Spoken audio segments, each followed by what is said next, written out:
Right, so good evening and welcome to How to Prevent Separation Anxiety Post-Lockdown, the webinar. So the purpose of this webinar is over the last 6 weeks, I've been doing a couple of online challenges. So we started with the 14-day challenge, and then we've just finished the isolation station as well too. This was just the idea of these. I'm going to talk to you about them in a little bit more detail later on throughout the webinar. But the purpose of the challenges was just to try and shed a little bit of light onto this situation, and just to make sure that the dogs were getting plenty stimulation, the dogs were remaining happy, because obviously it's a worrying time not only for us but ultimately for the dogs as well. Okay, and one thing I've been saying from the beginning, so from I think it was the 23rd of March when Boris Johnson made his announcement that people should stay at home, only go out if you have to. One thing that I was really worried about was the impact that this was going to have on dogs, in particular separation anxiety. So and I'll talk you through what separation anxiety is in a little bit more detail. Annie, I know you've already attended one of the webinars. Emma, I'm not sure if you have. So some of it might be a little bit of a repetition for you, but that's fine. It's very important stuff anyway, and certainly something that we should be putting in place anyway. Okay, so there will be a chance at the end for any questions, so just keep a note of any questions that you might have and ask us at the end. I've closed the chat for now, so I'll go back to that at the end when there is a Q&A session. Okay, so you both know me, but just for the purpose of anyone that catches up with this webinar later. My name's Tim Jackson. I'm a veterinary nurse, canine behaviourist and author, and I'm going to be going through this webinar with you guys this evening. Right. So what are we going to cover during this webinar? First of all, we're going to look at what is separation anxiety, because I think it's important that we know what it is, so what potentially to expect. We're going to then talk about what steps that you can implement to prevent your dog developing separation anxiety, and then we're going to look at how to keep your dog stimulated and happy during the remainder of the lockdown. Obviously, no one knows when that's going to be. We're all waiting for Boris Johnson to make his announcement, which I believe is going to be on Sunday, to hopefully try and see when things are going to get back to some form of normality. But until then, obviously, it's very important that we use this time and make sure that our dogs are happy throughout the lockdown. So obviously we are living in worrying and strange times. I don't know about you guys, but this has knocked me for six. I'm not the sort of person that stays at home. I'm the sort of person that's in a normal situation. I'm up, I'm out, I'm ready, and I work long hours. And when I'm not working, I'm with the kids. This has completely thrown me. I'm certainly a person for routine, and I respond well to a routine. And even 6 weeks down the line, I'm still struggling to find some form of a routine. So I have certain days throughout the week where I'm still working, preparing webinars, doing the online courses and things like that, but it's certainly not as much as I would normally do. The wife is a key worker. She's a veterinary surgeon, so she's currently working in practice, but because of obviously social distancing and things like that, her rotas have been changed a lot. So when she's at work, I'm at home with the kids. It's only when she's off that I'm able to try and catch up with certain things. So it has been quite difficult for myself, as I'm sure it has been for you guys as well. Now, what we've got to think is this has had a massive impact on our life, okay? So our routine has been completely thrown out of the window, but what we've got to remember as well is that routine has also been thrown out of the window for our dogs as well, okay? Which is a big worry in itself, because dogs aren't used to us being at home all the time. Dogs are used to, even if you don't work, dogs aren't used to us being with them pretty much 24/7. They're used to us going out to work, going out shopping, going out with friends, etc., okay? This in itself is a big worry for all dog owners, I would say. Obviously, again, we are limited to 1 walk per day, which again, a lot of dogs are used to a lot more. So certainly the dogs that attend the Pets to Impress daycare, they're used to getting however many walks a day. They're used to coming to daycare throughout the day. Then they go out with walks, they go on adventures with us as well too. Obviously, being able to only have 1 bit of exercise a day, that's going to have a massive impact on our dogs, okay? But believe me when I say there is actually a lot that we can do to make sure that our dogs are still tired, still fulfilled, still happy. And that's certainly something I'm going to be talking to you guys through during this evening's webinar. So first of all, let's have a look. What is separation anxiety? Okay, so separation anxiety is a condition which a dog exhibits distress and behavior problems when separated from their owner. Okay, so dogs are naturally sociable animals, and being alone just isn't a natural behavior for them. They're not used to it. You think when they were first brought into the world, they spend time with the breeder, with mom, with litter mates, they then come home. It's not a natural thing for them to be left alone because, like I say, they are naturally sociable animals. And dogs that suffer from separation anxiety become very distressed as soon as you leave. Sometimes it can be before that as well. So certainly you get a lot of dogs that suffer with separation anxiety are already getting anxious before the owner's even left. And you normally find the first 15 minutes or so is normally the worst time for the dog. Because what we've got to remember is dogs don't know that we're just going to the shop. They don't know that we're going to work. They don't know that we're going, maybe not now, but to the pub in normal times, okay? They don't understand that. They don't know that we're not coming back, all right? To them, this is like the end of the world. And it's a really, really horrible behavior for any dog to have to deal with. And ultimately, it's really, really frustrating for us as owners as well. So I want to, I think the best way to talk you through this condition is to talk about my old dog, Lady. So sadly, Lady's no longer with us. I lost Lady in 2018. She was a 12-year-old German Shepherd. She was definitely the love of my life. She was the most perfect thing I could have ever asked for, the most perfect dog, I should say, that I could have ever asked for. But when I first got Lady, Lady had separation anxiety, and I'm going to hold my hands up. That was because of me. I made a lot of mistakes. So back in 2006, when I was a trainee auxiliary nurse, I didn't really know a great deal about dogs. I was very young. I don't know how old was I? I think it was like 18 or 19, something like that. I was very, very young anyway, very young, and I didn't have a lot of experience apart from certain things I'd picked up from being in practice, but I didn't have a lot of experience. Now, I made a number of mistakes with Lady. Now, first of all, I got her when she was 5 weeks old. That's a big no-no straight away, but I didn't know any better. Second, I bought her for my ex-girlfriend, big mistake. And third, I never left her alone. So when I first got her, I had this immediate attachment with her. She was a lovely little bundle of fluff, and I didn't want to leave her alone. So I arranged to make sure that there was always cover for her. So when she was younger, initially she was coming into work with me, so my boss was really, really fair with me and let us bring her in. The days when I was working longer hours, or if it was a busier day with surgery and there was no kennel space for her, then she would go to my mum's or she would go to my ex-girlfriend. She was never, ever left alone. But then the time came, unfortunately, when me and my ex-girlfriend split up. And my mum wasn't able to have her as much as I needed her to. My boss, the practice I was working in was getting a lot busier. So my boss said, unfortunately, Tim, you can't keep bringing her in. At this moment in time, I thought, oh, it'll be fine, it'll be okay. But it wasn't, okay? Because Lady displayed a number of behaviours. So Lady, when left alone, chewed holes in the wall. She barked and she howled. She dug up the floor. And she peed and pooped everywhere. And she dragged it in her fur. She climbed on the benches. So every night I was getting in from work, there was wee poo here, there and everywhere, mess off her chewing holes. I kid you not, there was one time she pretty much chewed a full German Shepherd size hole in the wall, and I was in a rented accommodation. It wasn't a great day. And every night I got home, there was always a knock on the door from the neighbour saying, Lady's been barking all day.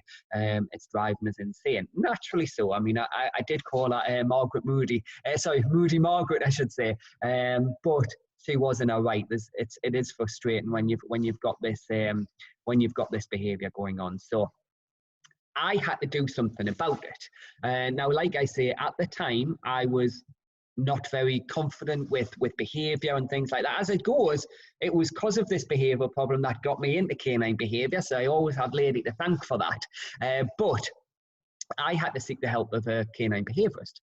Canine behaviourist came out. I paid a lot of money for him to come out and see us. He did an assessment on Lady, and then he gave me a report and said, this is what you need to do to correct Lady's problem. Now, this took me around about 8 months to correct. Now, that's a long time, a very long time when you know you've still got to go to work. It's frustrating. It was upsetting as well, too, because I didn't want to leave her. But then also, once I'd finished my shift at work, it was really frustrating coming home to see all the mess that she'd caused. I mean, my mum was really good. My mum did go in and see to her and things like that. But obviously, she was restricted. She couldn't have her all of the time. And back then, there was no such thing as dog walkers or anything like that. So it was very, very difficult.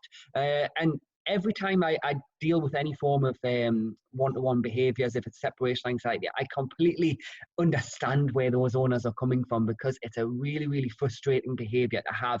And it's so sad knowing that you've got to go to work, but you know that you've got to leave your dog that's going to be distressed whilst you're not there. All right, nowadays we have little doggy cams so we can check in and see what the dog's doing, but personally I find that they're actually worse as well, because it makes your day even worse. If you can see how wound up your dog is, it makes life a hell of a lot more difficult as well too. Okay, so that was Lady.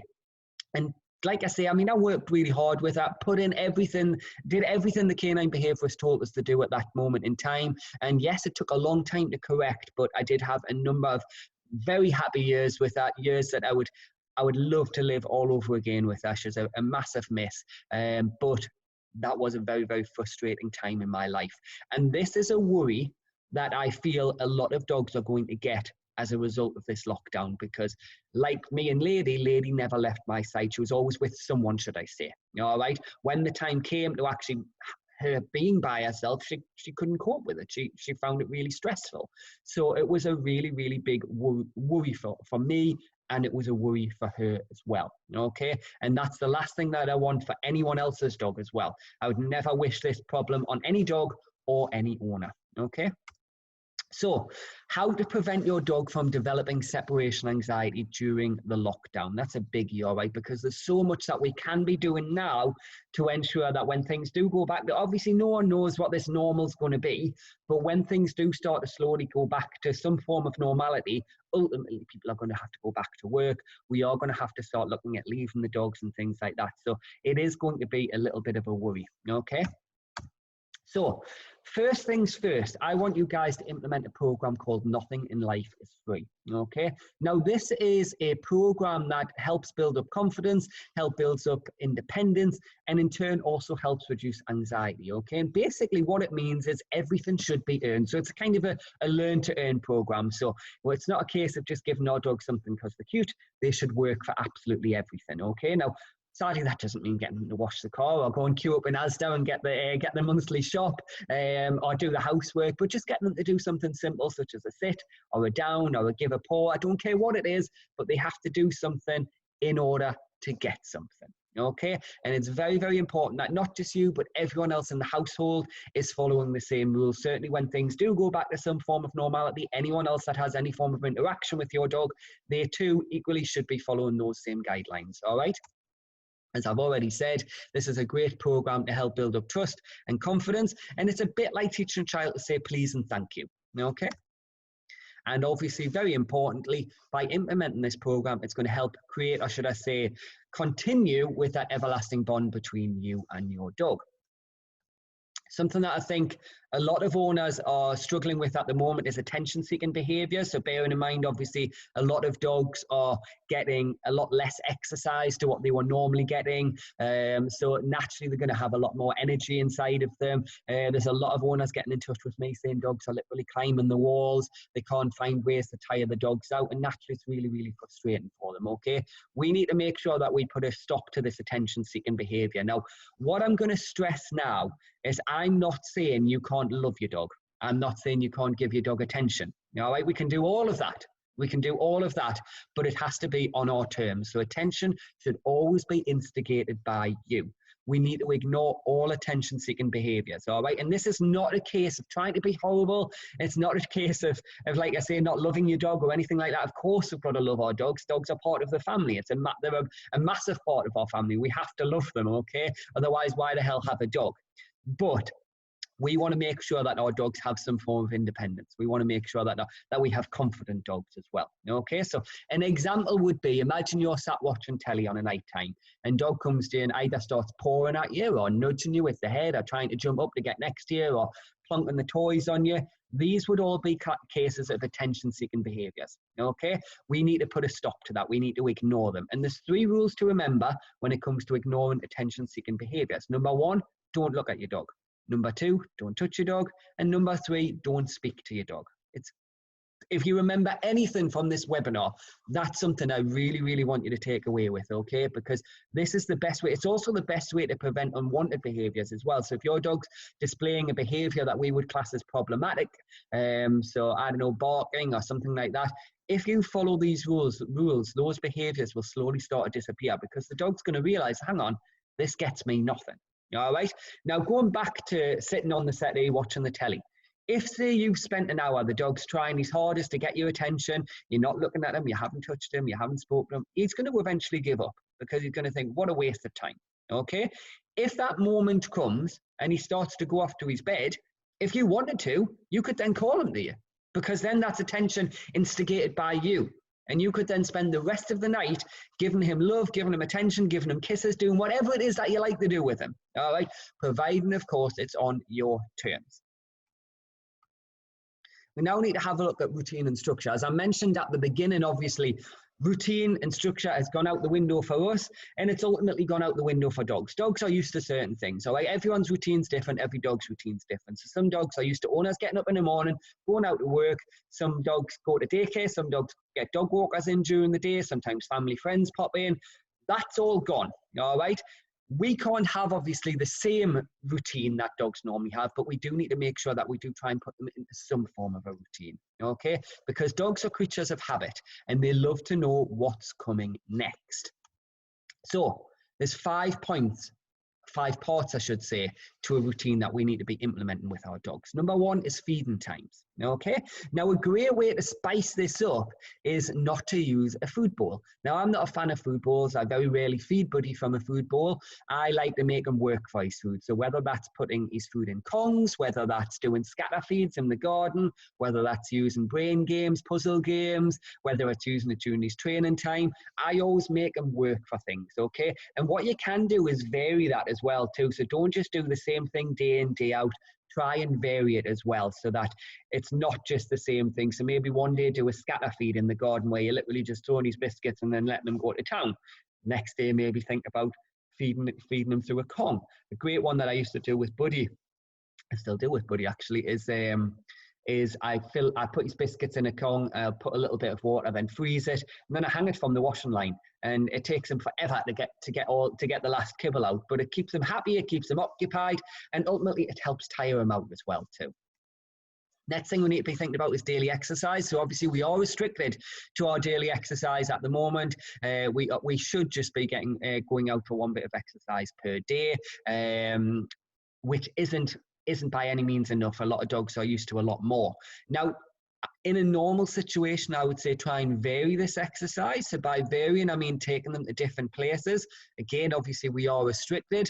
I live on the beach, so I'm very lucky in that respect. But I'm getting bored with the beach. I'm getting bored of going to the same places. So some days we'll go left, some days we'll go right. We actually did a street walk the other day just to try and vary it a little bit, because if we're getting bored, the dogs are going to get bored as well too, all right? It's very important, obviously, when they're out on walks, that they are getting the opportunity to make use of their natural senses, so seeing different things, smelling different things, hearing different things, etc., etc. So where possible, obviously, under the current restrictions, try and vary that exercise so that we're not just doing the same walk day in, day out. The next thing we need to be thinking about is 3 to 4 training sessions per day. This is really, really important, very important now, because it's going to be a great way to help tire your dog out, okay? So the benefit of training sessions is it's a form of mental stimulation. Now, don't just focus on your basics, all right? If your dog's not great with your basics, yes, go back to the basics, work on them, but try and teach your dog new things as well too. I'm going to be talking you through the sort of things we did with the guys in the isolation station and the 14-day challenge, just so you can get an idea of what sort of things we've been doing, things that you can be implementing with your dog as well too, okay? But it's very, very important, obviously, that Our dogs are getting this. The good thing about a training session or a brain game, so you can make brain games as part of the training session as well, is it's equivalent to a 45-minute on-lead walk. So it does tire them out a lot. Now, I don't know if you guys seen mine and Buddy and the kids' little dance routine that we did to James Bond 007 theme that I posted on the Facebook page. I think it was last Friday. That absolutely shattered Buddy. So I'll tell you a little bit more about that. That was something that was sprung on me at the last minute as part of the isolation station. Everyone within the isolation station said, Tim, we want to see your dance routine. You're making us do these weird little movements with our dogs. We want to see you. So they give me 12 hours to do it in. So I was like, God, I'm going to push Buddy here. So what I did was I was just doing short little intervals with him. So I was spending 10 minutes teaching him something new, then giving him a rest, and then going back, doing something else, then going back, and then incorporating everything together. And he picked things up really, really well. And he did far better than I thought he was going to do in the amount of time we had, but it absolutely shattered him. He didn't even lift his head off the pillow on Friday night. He was so tired. Yes, he had his walk as well, but he did get a lot more forms of mental stimulation. The next thing we need to be thinking about as part of the routine is playtime sessions. So this is a time for you and your dog, okay? So in an ideal world, again, we want 3 to 4 playtime sessions per day. Each session only needs to be about 5-10 minutes long. The same with the training sessions. You don't need to be spending a huge amount of time. As I've said, it will tire them out massively because you're using up here, okay? Now, with regards to the playtime sessions, what I would advise is that you have a special toy that you bring out for these playtime playtimes, and you make your dog work for it, because obviously, remember, nothing in life is free, so they should work for it, okay? And then finally, and most importantly, is quiet time. So dogs do, like us, need their rest time. Dogs naturally would sleep more than we do. It's important that they do get that rest time, all right? Especially now, because obviously we're at home a lot more, so they're going to be a lot more active throughout the day. It is important that they are still getting some opportunity to have some downtime to be able to rest. So if they take themselves to bed and they want to sleep, just leave them.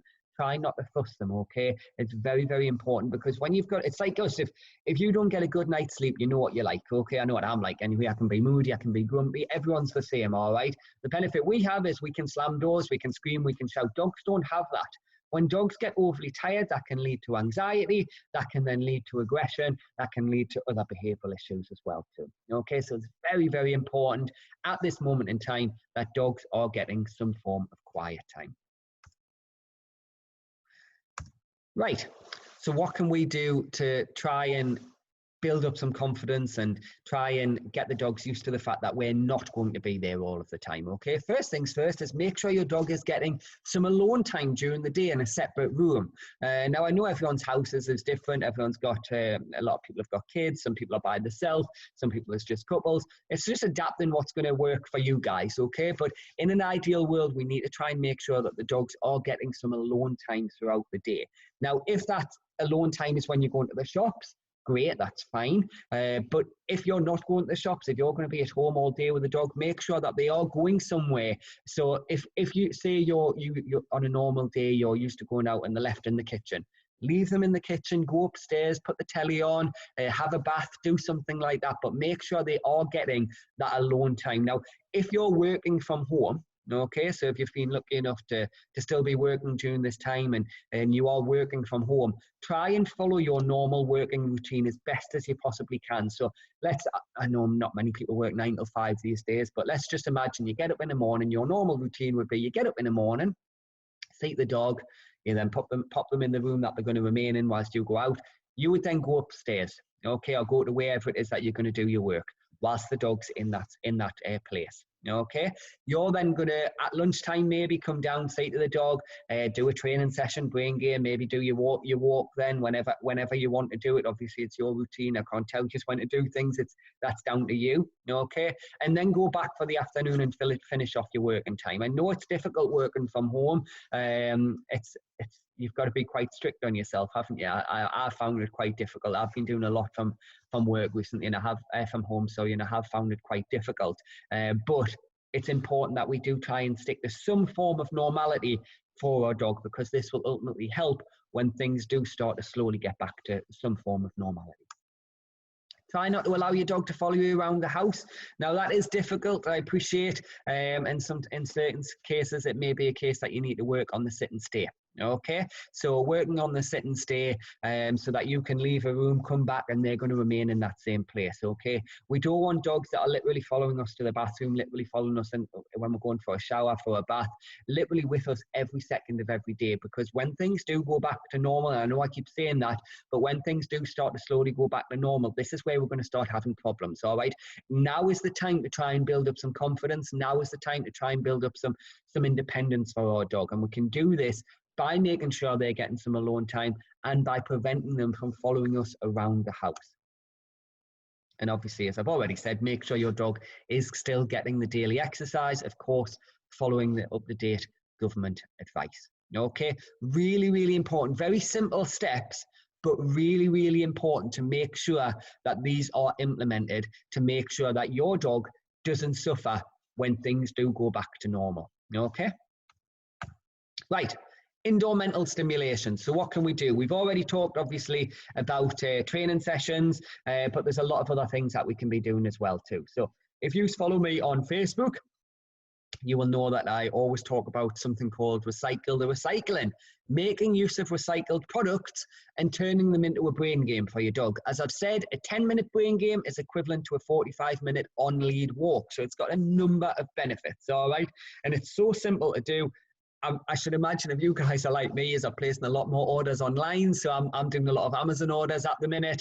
And as you know, with Amazon, you can order something this big and you'll get a box like this big, turn it into a brain game. Okay, the kids, for some strange reason, are going through a lot of cereal at the moment as well. Empty cereal boxes, that's another form of brain game. Empty bottles. The only form of recycling that I would say to be careful on is it's like your metal tins, so like cans of beans and things like that. I would avoid using anything like that. But anything cardboard or plastic bottles or anything like that, you can make into a brain game. And if you have a look on the Pets to Impress Facebook page, or ultimately also have a look on the Pets to Impress YouTube channel, there are some videos on there with different ideas to help you. And if you go on the internet as well too and just put homemade brain games for dogs, trust us, you'll get a shed load of things. As I've already said, your training sessions per day, really, really valuable, really, really important. And Kong toys as well. So Kongs are a great form of mental stimulation. I like the classic Kong toys, so the original ones which look like a beehive, hollow. It's like a very steady and strong rubber, and it's hollow. It looks a bit like a beehive actually. And the idea is you stuff it with yummy things, so you can get doggy peanut butter. Yeah, that's available from the Pets to Impress website. Actually, we don't sell it, but there's a link for it on there. You can get Kong pastes. You can get, if you go on the internet and just put Kong recipes, you'll get a load of ideas of things that you can put within Kongs, all right? And Kong has a huge range these days as well. It's not just the classic ones. There's a huge range of Kong toys you can get. All are available on Amazon, and you can pick up a lot from Pets at Home as well too. I would class that as an essential buy because our dogs need it, so I would class it as essential. Right, we're going to move on now and we're going to talk about how to make a 1 hour walk seem like a 4 hour walk for your dog. This is a picture that was posted in the 14-day challenge by one of the participants, and I absolutely love it. I think it just kind of captures the current state of the country. It was when it came through, I absolutely loved it, so I decided to use it on this webinar. So first things first, natural agility, okay? So again, if you follow me on Facebook, if you've been following me for a while, we at Pets to Impress offer something called Adventure Daycare. So that's for dogs that attend daycare. We take them out for a 1 hour adventure walk. During that, it's not just a walk, we actually do a lot of training with them as well. And one of the things we do is some form of natural agility. Okay, so making use of the great outdoors. Now, I don't care where you live, there's always something that you can use, all right? The park, at the beach, even in the streets as well. There's always something that you can make use of to turn it into a brain game for your dog and to offer your dog some form of mental stimulation. The trees are a perfect example. So as you can see in the picture, that's Ted, a regular who attends daycare, who I'm missing like mad. He's a lovely little character. I was actually due to look after him this month, but sadly that's not going to happen, unfortunately, because obviously all holidays have sadly been cancelled. So I'll just have to wait till we reopen till I can see him again. But he absolutely loves his adventure walks. He likes to jump over like fallen trees. He likes to do balancing, as he's demonstrating in that picture. And it's so simple, and it doesn't take a lot of effort. You just need a treat first of all to use it as a lure to get them into position and get them jumping over things. And it does tire them out massively. I'm quite lucky in the fact that where I live right next to Bents Park in South Shields. So if any of you guys are from South Shields, you'll know Bents Park. And there is actually a fallen down tree, which Buddy now naturally, as soon as he's let off his lead, will run over there and start jumping over it free willy anyway, because he knows what's coming. He's like, yeah, I'll do this. I know I'm going to get some treats, but it really helps tire him out as well. Again, too, if you go in, like, I don't know, like the cemetery, or again in the park, and you've got like a collection of trees, you can get them to weave in and out the trees as well too. There's a lot of different things you can do, and it's about using your imagination and thinking, right, okay, what can I do? What could I make? Could I create some form of outdoor agility, I guess, with this particular thing? Like I say, trees are normally the easiest one, but you've also got rocks and cliffs as well. So when I say cliffs, I don't mean like huge high cliffs, but just like taking them down to the beach and jumping up and down on rocks and things like that. Again, that's another really simple, but something that's got a lot of benefits as well, okay? And it doesn't take a lot of effort, and you can be spending a couple of minutes doing it, and trust us, your dog will burn a hell of a lot of energy in just a short period of time. And bike stations as well. So you know, where you've got like the little bike stations where people would normally park the bikes, using that as some form of natural hoopers, so getting them to go underneath it, weaving underneath them, okay? Again, it offers a lot of benefits. Now, Buddy is a whippet, and he's used to a hell of a lot of exercise. So Buddy's used to getting up in the morning with me. He normally goes out for a good 1 hour's run. He then comes to daycare, and he's at daycare with me till around about 1 o'clock, and then I'll take him home, and he'll remain at home until the wife gets back. The reason I do that is because I like to make sure that he does have some form of alone time. So he normally has 2 to 3 hours where he's by himself. He normally sleeps during that time because he's absolutely shattered from his hour's walk and his time in daycare. And then when the wife gets back home, she'll take him out again. So he's used to a lot of exercise, a lot of stimulation. So just having that reduced to one little bit of exercise per day, I was naturally quite worried about him. But I've implemented this natural agility, made our walks into adventure walks, and he's responded so well. We do a number of brain games each day. We do training sessions throughout the day, and he's responding really well. In fact, he seems to be more tired these days than he ever has. Maybe I am doing a little bit too much with him, but he's happy, and that's all that matters to me. And going back to what I was talking about with regards to the separation anxiety, I have been leaving Buddy alone in a room by himself. When me and the kids are out in the front garden, I'll make sure he's having some rest time as well too, because I don't want him to develop separation anxiety. I've been there. I don't want that again. It's not fun. What else can we be doing on our walks to help tire our dogs out? Really simple, some scent work, okay? And this doesn't need to take a lot of effort, okay? Basically, you're just going to get some high value treats, something that smells nice, and you can just fling them on the ground, throw them in the grass, all right? Or throw them in the leaves, as you can see in these two pictures. I know there's not many leaves down actually nowadays, but you get the drift. Or bury them in sand, or as you can see in Missy's picture there's some treats hidden in an open tree stump.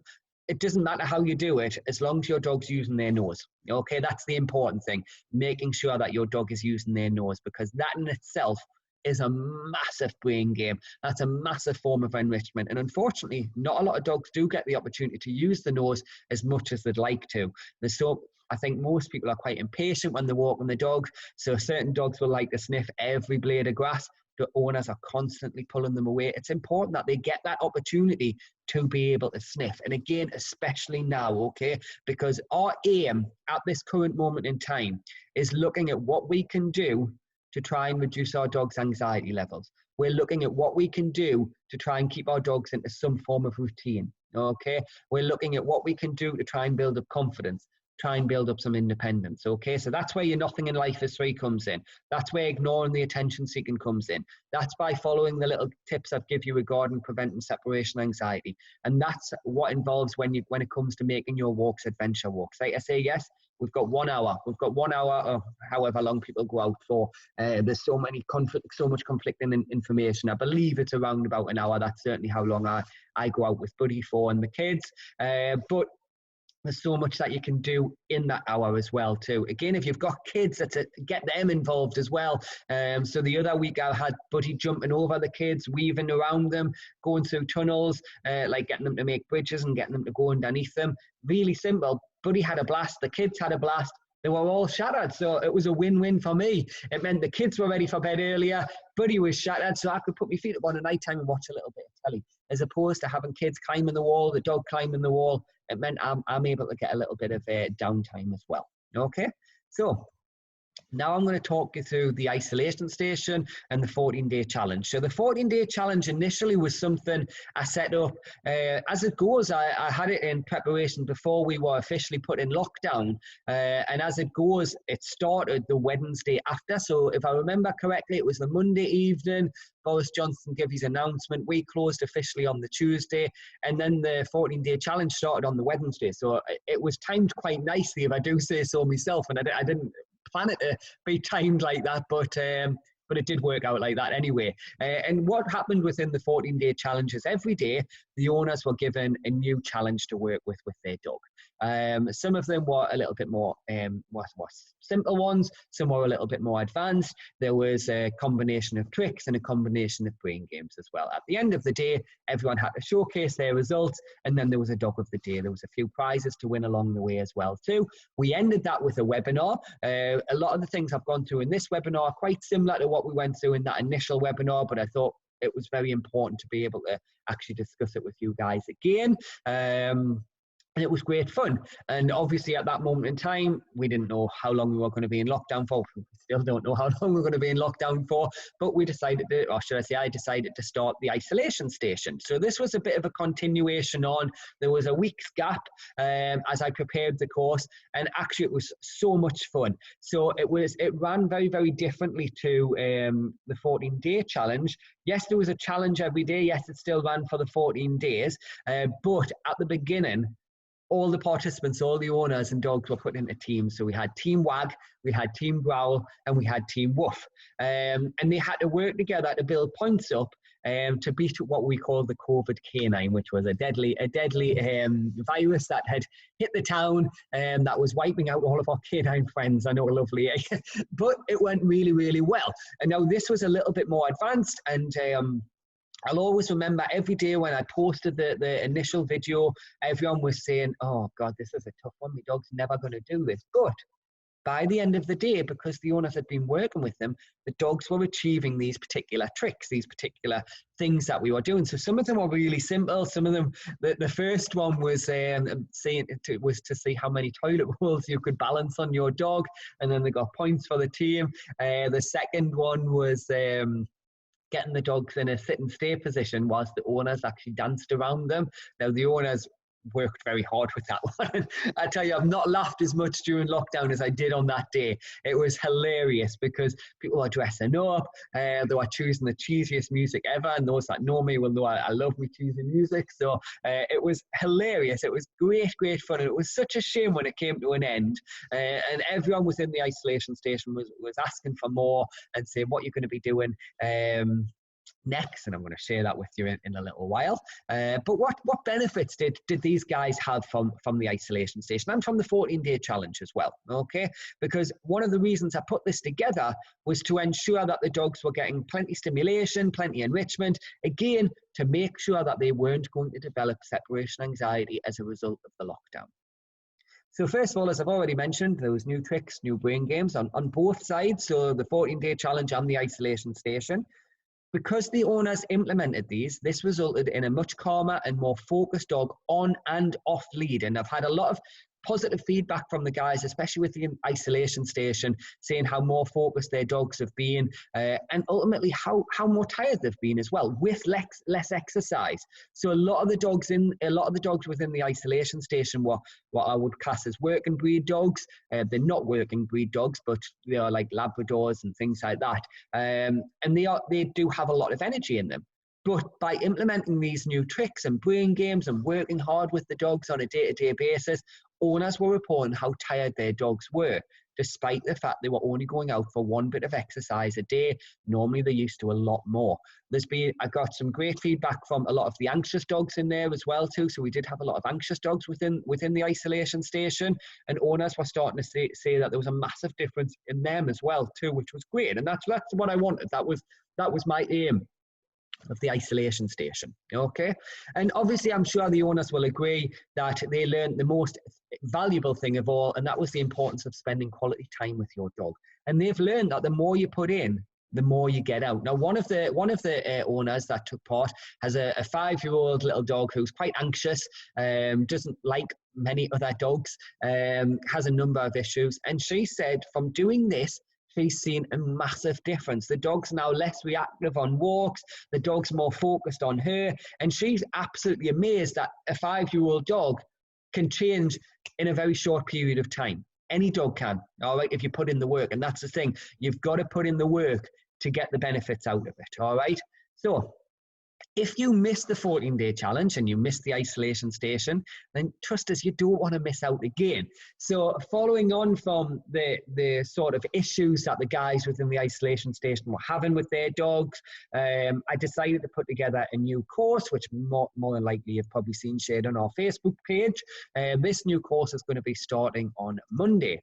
And this new course is Dancing with Dogs. What I like to say is we're going to dance our way through the lockdown.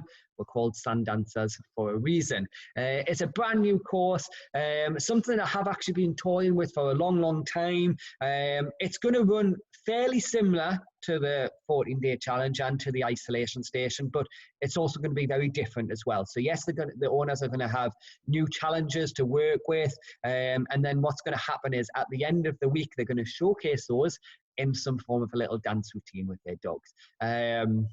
The idea is obviously to make sure that it's fun for them and to make sure that the dogs are going to be continuing to have that form of mental stimulation, because a lot of people within the gap of the isolation station ending, so the last one was Thursday, the last challenge of the isolation station was last Thursday. Between then and now, I've had a number of messages from people saying, I keep waking up in the morning and the dog's looking at us as if to say, come on, let's do some training. The dogs have highly benefited from it. So what do you get with the Dancing with Dogs? It's a 4-week course to help keep your housebound hound sane. Housebound hound sane, I got that out right, yes, keep your housebound sane. You're going to get PDF copies for each lesson. So the way it'll work, primarily it will be run on Facebook, but there will also be an email version as well. So if you're not on Facebook, there will be an email version as well for it. You're going to get PDF copies for each lesson. So it means once the course is over, you're going to have these to go back to as well at a later date. I am trying to run this more like a course rather than a challenge, so to speak, but I do want to also keep the element of the challenge within it as well, because I know how much fun people have had with the challenges. You will also get a full PDF copy of the Pets to Impress training guide. You'll get a full PDF copy of the Dog Owner's Self-Isolation Survival Guide by a good friend of mine, Dominic Hodgson, who is a trainer in Sunderland. What he's asked though, because he's given this away for free, he is selling it currently on Amazon. What he has asked though is if you do sign up with the course and you do read it, please can you leave him a review on Amazon.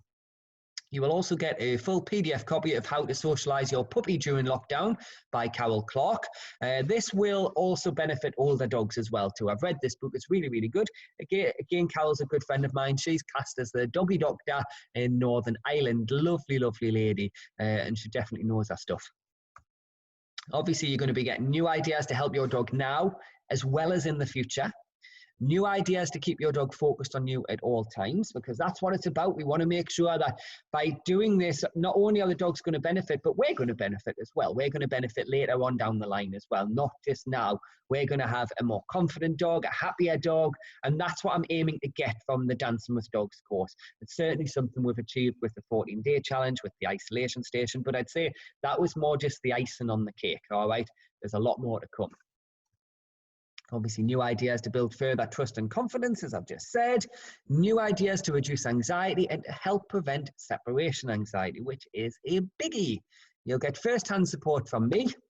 There'll be 2 live Q&A sessions each week. Now, again, as I mentioned, primarily this will run on Facebook. Those live Q&A sessions will be within a private Facebook group.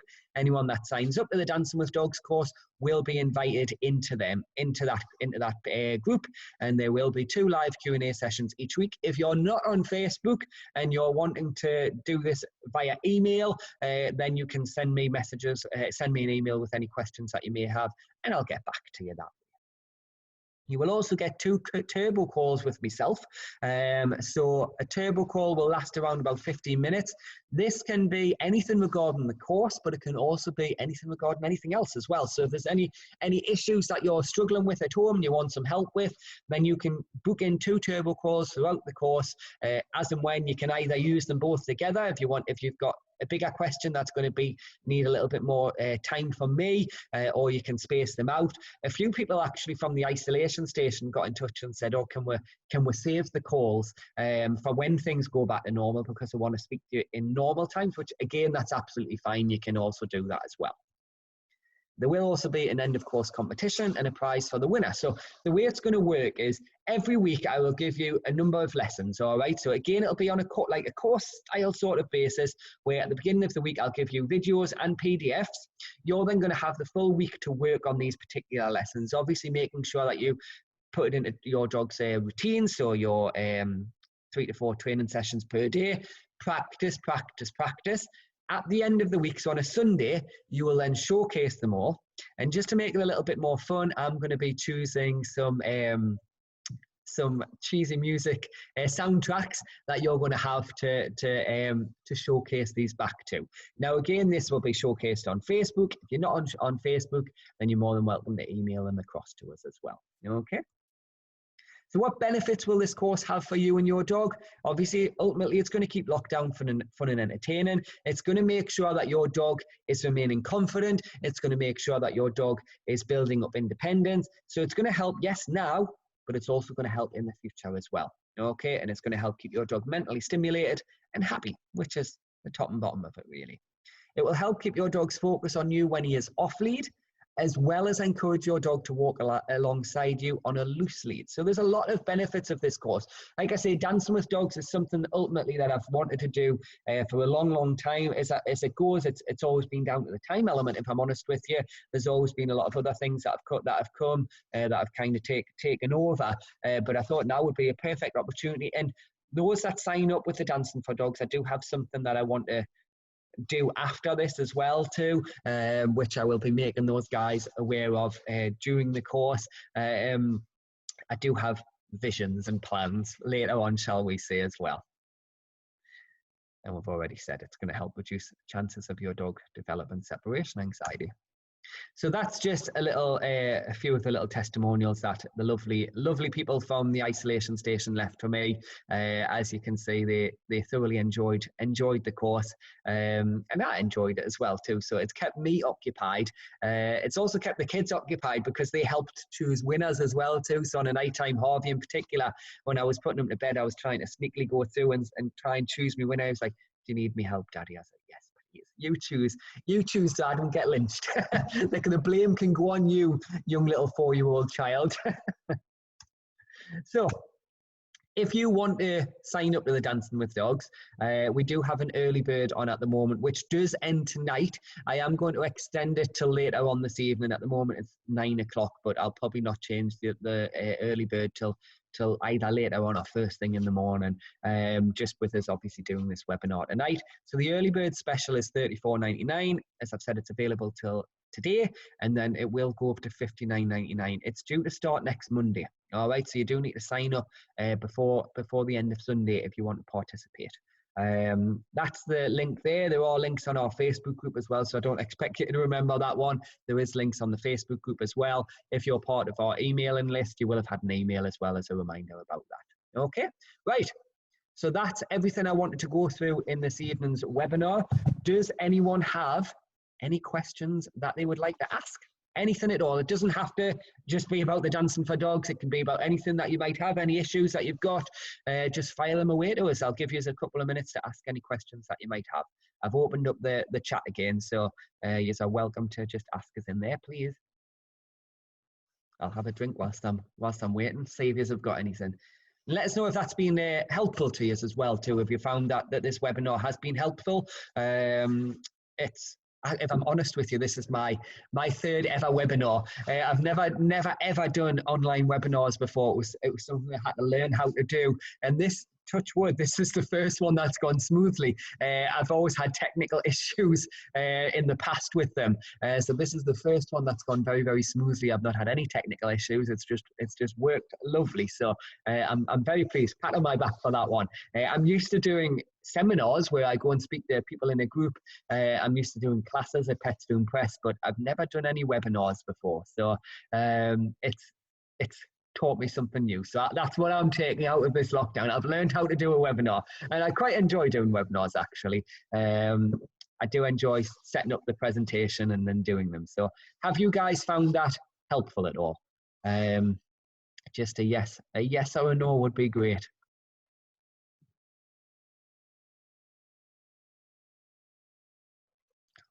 So we have a couple of things that we are going to do straight away, and we're going to sign up with the dancing. Emma, I think you should. You'll love it. Honest, it's such a laugh. It's really, really good fun, and you will thoroughly enjoy it. And Annie, it's not just one video. So at the beginning of the week, you will have a number of videos. All right, all the lessons will be given to you at the beginning of the week. You're then going to have to work through the week to work with the challenges. You're welcome to share your story or your progress throughout the week, as I'll be telling people throughout during the course. But afterwards, on the Sunday, that's when you will showcase them all. Okay. Now, everyone that's able to put everything into that little routine, so everything that I've taught you at the beginning of the week, if you're able to put it into that routine, you'll have a minute or two to do it in. If your dog's able to perform all of the things, then you will get a little prize as well for doing so. So there will be prizes along the way for everyone as well too.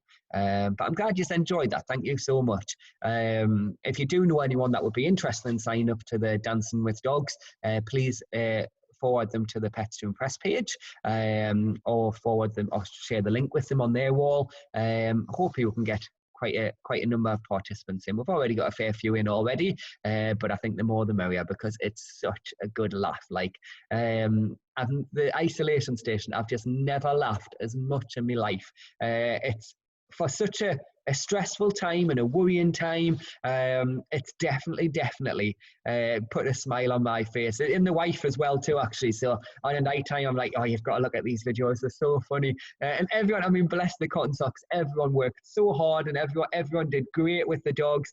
The final last Thursday, the final was a dance off with your dog. So you had to perform a 1 to 2 minute routine, trying to incorporate some of the things that were done, teaching your dog certain new things as well too. And it was so fun. And it went down really, really well. There was one couple dressed up as Dorothy, and her husband was the Scarecrow, and you could tell that he didn't want to be dressed up as the Scarecrow, but bless him, he got involved anyway. And it's so funny. And the thing is, like, I keep saying to them, like, don't worry about making a fool of yourself, because when you've got a dog, you've got to kind of step out of your comfort zones, especially when it comes to recall. You've got to be prepared to get your dog's attention so that they can come back to you. All right. We have being more adventurous on our walks. Honest adventures are the way forward. we've seen a massive difference at daycare with the dogs that we take on adventures. So all the dogs that attend daycare, they've got different energy levels and things like that. And it's actually the dogs that we're taking on the adventures do tend to be the ones that are more higher energy, but it is having a massive difference on them, and the owners have seen a massive difference as well. And I'm hoping a lot of these owners have actually started doing implementing the adventures on their walks as well during the lockdown, because it will massively help. All right. Well, if that's it from everyone, then I'll look forward to seeing you in the Dancing for Dogs course. So all you need to do is just sign up before the end of tonight to get your early bird special, and then what will happen from there is it'll probably be, I'm back to work tomorrow. The wife's off, so I get a working day, which I love the working days these days. I always love working, but I'll be at work tomorrow, so I'll be inviting everyone into the page then. There is a little welcome webinar, some of it similar to what we've gone through tonight, but in particular I'll be talking about clicker training. So you don't have to use a clicker training within the Dancing with Dogs course, but it will have a number of benefits. All right, it's a lot easier to train with a clicker. So if you watch the webinar, it'll talk you through clicker training. All the links are already in the Facebook page as well too. So you can click on them for your training guide, for your for the book by Dom Hodgson, for the book by Carol Clark. Everything is already within there. So just click on them, save them. Don't forget though, please do leave them a review on Amazon. They would really appreciate it if you could just say where that review's come from. Just say you got it via me at Pets to Impress. That would be massively appreciated as well. All right. So I'll let you get on. Thank you so much for joining this evening's webinar. It was just a couple of years, but never mind, that's absolutely fine. I'm going to be sharing this anyway on the Facebook group. I hope that has been of use to you. If you do know anyone that's going to benefit from this webinar, once it's on the Facebook group as well too, by all means, please share it or tag people in it as well too. But have a lovely night. Thank you so much for watching, and I'll hopefully see you guys soon. Have a lovely evening, whatever it is that you choose to do. Goodbye, guys. Bye-bye.